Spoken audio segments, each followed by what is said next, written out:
Dhjetra fermerë të serave të bashkive Dimal dhe Roskovec janë mbledhur mesditën e sotme në qendër të fshatit Samatic, ku kanë protestuar kundër pikave të grumbullimit, të cilat sipas tyre po marrin prodhimin me çmime nën kosto. Kryesisht trangullin që aktualisht tregtohet me 60 lekë për kilogram, thon ata.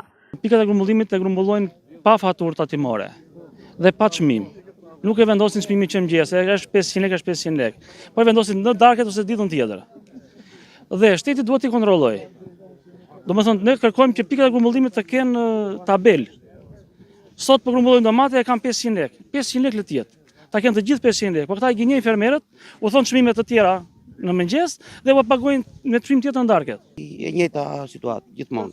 E ngren 2 ditë, po si ka mundësi të ngrihet çmimi sot 600, 700, 800, pastaj vetë prap ku ndodh kjo? Ngrihem në mëngjes çmim tjetër, e çoj atje. E qoj në darkë, vjel hyj me familjen edhe vjel trangullin, kur vete në darkë, na japin një cop letër që nuk vlen asgjë, dhe thonë çmimi hapur me X.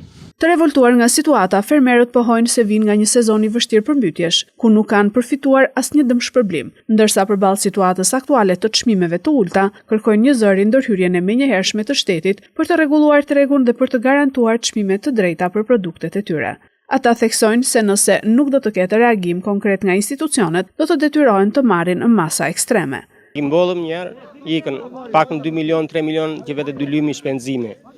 Në iku kjo, kam 7 dy lymi, 21 milion, 20 milion ikën. Kam edhe 20 tira tani unë, po me këto shqitje, ku do vete unë?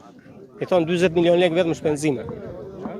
Unë duhet marrë pak në 20 që të laj 20 një që kam ma bosh në përshok. Sa vite keni u qeni kultivues?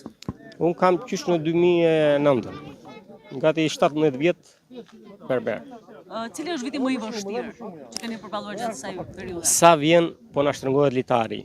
Po tani ka vajtë në një fazë që do këputet ai dhe mbaruam në. Pra jeni në fazë mbijetese?